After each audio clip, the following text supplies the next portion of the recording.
వ్యానాయ స్వాహ, ఓం ఉదానాయ స్వాహ, ఓం సమానాయ స్వాహ. 3 సార్లు నీళ్లు. మధ్యే మధ్యే పానీయం సమర్పయామి. అమృతాభిధానమసి ఉత్తరాపోషణం సమర్పయామి. హస్తౌ ప్రక్షాళయామి, పాదౌ ప్రక్షాళయామి, శుద్ధాచమనీయం సమర్పయామి, తాంబూలం సమర్పయామి. అక్కడ పెట్టారు. భృగి వలయిశ్చ కర్పూరై నాగవల్లీదళయుతం ముక్తా తుండేన సంయుక్తం తాంబూలం ప్రతిగృహ్యత. శ్రీ సుబ్రహ్మణ్యేశ్వర స్వామి నమః. ముఖోజ్జద్దం తాంబూలం సమర్పయామి. శ్రవణానంతరం నీరాజనం. ఓం హిరణ్యపాత్రం మధో గంట మధుయోషానీతి ఏకదా బ్రహ్మణముపహరతి ఏకదేవ యజమాన ఆయస్తేజ దదాతి సమ్రాజం త విరాజించాభిశ్రీర్యాచలో గృహే లక్ష్మీరాష్ట్రస్యాముఖేతయ మాసగం దుర్గావసి. సుబ్రహ్మణ్యేశ్వర స్వామి నమః. చేతుడు చూపించండి. కర్పూర నీరాజనం దర్శయామి. పక్కన నీళ్లు చల్లండి. నీరాజనానంతరము శుద్ధాచమనీయం సమర్పయామి.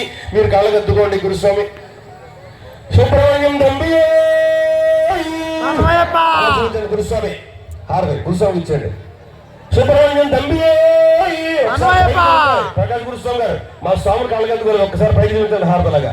శరవణ సోదరుని సుబ్రహ్మణ్య స్వామికి ఇచ్చినటువంటి హారతి అందరూ కళ్ళగద్దుకోండి. నిత్య శ్రీరస్తు నిత్యమంగళాన్ని భవంతు సంతత శ్రీరస్తు సమస్త సన్మంగళాన్ని భవంతు. ఒక పత్రికాని పుష్పంగానే చేతితో కూర్చుని సుబ్రహ్మణ్య స్వామికి నమస్కారం చేసుకోండి అందరూ కూడా. ధాతాధాతృణాం ధవనశ్చయస్పతిర్దేవగం సవితారమఘమ తిషాహం యమం యజ్ఞమశ్వనోభా బృహస్పతిర్దేవాపాంతు యజమానం యద్ధాతు ఉర్వ్యచానో మహిష సర్వయుగం సదస్పృహవే పురుహూత పురుక్షు సనః ప్రజాయీ హర్యస్వముడయంద్రమానో రీరిషో మా పరాదాః తత్పురుషాయ విద్మహే మహాశేనాయ ధీమహి తన్నః షణ్ముఖ ప్రచోదయాదు. శ్రీ సుబ్రహ్మణ్యేశ్వర స్వామి నమః. కళ్ళగద్దుకుని ఆ పత్రి పుష్పం స్వామికి సమర్పించండి. దివ్య సువర్ణ మంత్ర పుష్పాంజలి సమర్పయామి. 2 అక్షతలు కూడా వేయండి. ప్రదక్షిణాది సమస్తోపచార పూజార్థం అక్షతాన్ని సమర్పయామి. నమస్కారం చేసుకోండి సుబ్రహ్మణ్య స్వామికి అందరూ కూడా. చెప్పండి.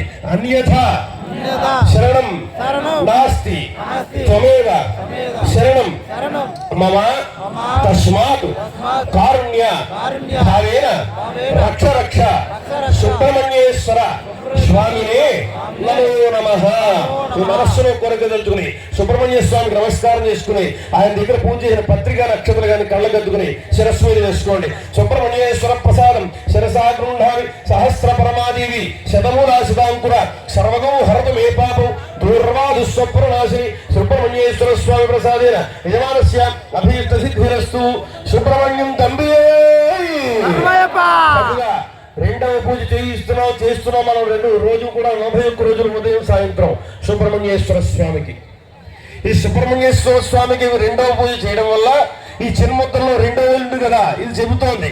నీ శరీరం నిగ్రహం లేకుండా ఎన్ని పూజలు చేసినా ఎన్ని భజనలు చేసినా ఎన్ని దానాలు చేసినా అవన్నీ వ్యర్థమే. ఎందుకంటే శరీరం లోపభూయిష్టమైనది, పాపమంకులు మాంసం ముద్ద తప్పించి ఏమీ కాదు. ఇది శాశ్వతము కాదు, ఇది అశాశ్వతం అని తెలుసుకున్నటువంటి వాళ్ళు మాత్రమే భగవద్భక్తితో పూర్తిగా పూజ చేస్తుంటారు. ఆ శరీరం నిగ్రహంగా ఉంచుకోవడం లేకపోతే తెలియకపోతే ఎలా ఉంటుందంటే చాలా ఇబ్బంది పడిపోతుంటారు. ఒక స్వామి ఉంటాడు పాపం.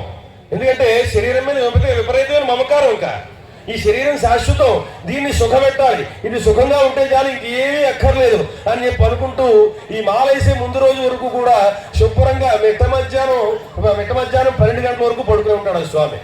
ఆ స్వామికి వెలుగు ఎప్పుడు వచ్చిందంటే తెల్లవారుజామున 10 గంటలకి. తెల్లవారు 10 గంటలకు లేస్తాడు. 10 గంటలకు లేచి అటు ఇటు దొల్లుతాడు. మాతను గట్టిగా పిలిచాడు. ఓయ్ అనగానే మాత లోటాడు కాఫీ పట్టుకొచ్చేది. ఆ లోటాడు కాఫీ తాగిన తర్వాత మళ్ళీ నిద్ర వచ్చింది, పడుకున్నాడు. గంట తర్వాత వెలుకొచ్చింది, బయటకు వచ్చాడు. 19 నోట్లో పెట్టుకున్నాడు. మనం అప్పటికే చేలోకి వెళ్ళి పని చేసుకుని వచ్చేస్తున్నాం. వచ్చేసి మళ్ళీ గంగగా వెళ్ళిపోతున్నాం. కూలోళ్ళకి ఏదో చదివిన పెట్టుకెళ్ళాలని చెప్పి ఎలా పరావు ఇప్పుడే లేచేవా అక్కడ పాశముఖంతో. మనం అప్పటికి లేచి చాలా చెప్పేది. ఆడికి అప్పుడు వెలుగు వచ్చింది కాబట్టి అప్పుడే పలుకెడతాడు పాశముఖంతో. ఇంకా అలాగా మళ్ళీ అయిపోయింది, పళ్ళు కొడుకోవడం అయిపోయిన తర్వాత మళ్ళీ ఓయ్ అంటాడు. ఓయ్ అనగానే ఇడ్లీ పెట్టేది తినేస్తాడు. తినేసి మళ్ళీ పడుకుంటాడు. 12 అవుద్ది, లేచాడు. లేచిన తర్వాత ఓయ్ అంటాడు. మళ్ళీ మాత వేడిగా నీళ్లు రెడీ చేస్తాయి. మిట్ట మధ్యాహ్నం 12 గంటలకి నన్ను ఎట్టిపోయి సూర్యుడు వచ్చిన తర్వాత ఏ నీళ్ళతో దానం చేస్తాడు. అప్పుడు కూడా చన్నీళ్ళతో దానం చేస్తే వణుకొచ్చేది ఈ స్వామికి. అంత సుకుమారంగా పెరిగాడు. ఈ సుకుమారం అంతా చూసి మాతకి చిరాకు వచ్చింది. ఊరుకుంటుంది మా ఇంట్లో మాత. ఏం చేయాలి స్వామి అని చెప్పి గురుస్వామిని అడిగింది. నా దగ్గర తీసుకొచ్చేయన్నాడు. తీసుకొచ్చేయారు. ఇద్దరు కలిపి గురుస్వామి అంతా అన్నాడు. గురుస్వామి అన్నాడు, స్వామి సంవత్సరం మాల వేసాడు. ఏంటి మాలంటే ఏంటి అన్నాడు. మాలంటే ఏంటో కూడా తెలియదు. ఇప్పుడు పడుకోవడం కదా మాలంటే ఏంటో తెలీదు. మాలంటే అయ్యప్ప మాలయ్య 41 రోజులు మాలలో ఉండాలి, నేను చెప్పినట్టు నడుచుకోవాలి అంటే ఏంటి ఉపయోగం అన్నాడు. ఏంటి ఉపయోగం అంటే, బలివుడురా బాబు, ఎప్పుడు మన ఊళ్ళో 10 మంది 20 మంది ఇచ్చేవారు, ఈ సంవత్సరం 41 మంది వేస్తున్నారు. 41 మంది మామూలు ఆసామాసి వాళ్ళు కాదు, ఒక్కొక్కరు ఒక్కొక్క రకం అనమాట, మామూలుగా ఉండదు. వాళ్ళందరూ కూడా 41 రోజులు రోజుకొకరి ఇంట్లో భోజనం, రోజుకొకరి ఇంట్లో పలహారం. అయ్యప్ప స్వామి కంటే 18 అంటే ఇష్టం, రోజు 18 రకాల పిండి వంటలో భోజనం ఉంటుందిరా అన్నాడు. భలే ఉందని కూడా వేసాడు, మాల భలే ఉందని వేసాడు. అంతే 2 రోజులు గడిచిందండి. మరి మెట్ట మధ్యాహ్నం 12 గంటలకు ఏం నీళ్ళతో తానం చేసే రకం కదా గరిగమ్మ. ఏది గురుసా ఊరుకుంటాడు, 3:30కి లెక్క కొడుతున్నాడు.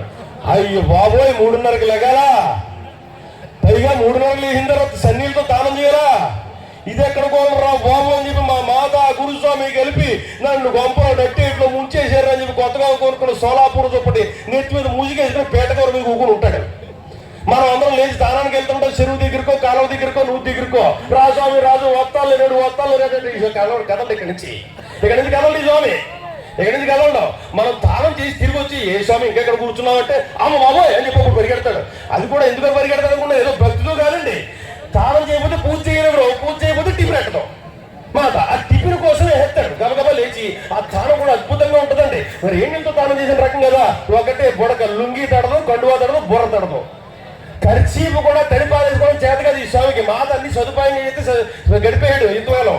ఈ మరి ఆ ఖర్చీపు కూడా ఆరేసుకుని రాదు, లుంగి తువ్వాలి ఎవడు ఉతుకుతాడు, మన మాలో మనం ఉతుక్కోవాలి. ఈ తడిపారేసి సరిగ్గా ఆరలేదు, ఆ సగం తడిసి సగం పొడిగా ఉన్నటువంటి ఆ గుట్టతో కట్టుకుని అక్కడి నుంచి పరిగెట్టుకుంటూ వచ్చి బుర్ర కూడా సరిగ్గా తుడుచుకోకుండా ఏదో భావించాడు, ఈ పూజ ఇలా భావించాడు, కొట్టిలా భావించాడు, లోపలికి వచ్చేసాడు. అప్పటికే మనం వినాయకుడి పూజ అయిపోయి సుబ్రహ్మణ్య స్వామి పూజలో గడుగు పెట్టేశాం కాబట్టి అగరత్తులు ఎగించాడు గురుస్వామి. మామూలుగా ఉండదు అగరత్తులు, మంచి వాసన వచ్చేస్తుంటే ఆ మంచి వాసన పీలుతూ సుబ్రహ్మణ్య స్వామి పూజ చేసే టైంకి ఈ స్వామి వచ్చాడు కదా లోపలికి, ఈ వాసన అంతా పోయి ఈ వాసన వచ్చింది. భలే స్వామిని తగిలించాడు స్వామి. ఏ గురుస్వామి అని చెప్పి గురుస్వామి దండం పెడితే, ఏదో కానే ఉండరా మళ్ళీ మాడతాడని చెప్పి అంటాడు. ఓం మహాశాస్త్రే నమః అని చెప్పి మనం అంటే, మనం అందరం ఓం మణికంఠాయ నమః, ఓం విశ్వశాస్త్రే నమః, ఓం మణికంఠాయ నమః అని మనం పూజ చేస్తుంటే, ఈ స్వామి ఏం చేస్తామనుకుంటున్నారు, ఓం మహాశాస్త్రే నమః, బుర్ర గోకాయ నమః, ఓం విశ్వశాస్త్రే నమః, ఈపు గోకాయ నమః, కాలు గోకాయ నమః, పైనుంచి కింద గోక్కోవడమే సరిపోయింది. పూజ పురస్కారమా ఏమిటి? ఆ శరీరం మీద మమకారం, ఆ శరీరం మీద మమకారం వదిలే, అది శాశ్వతం కాదు.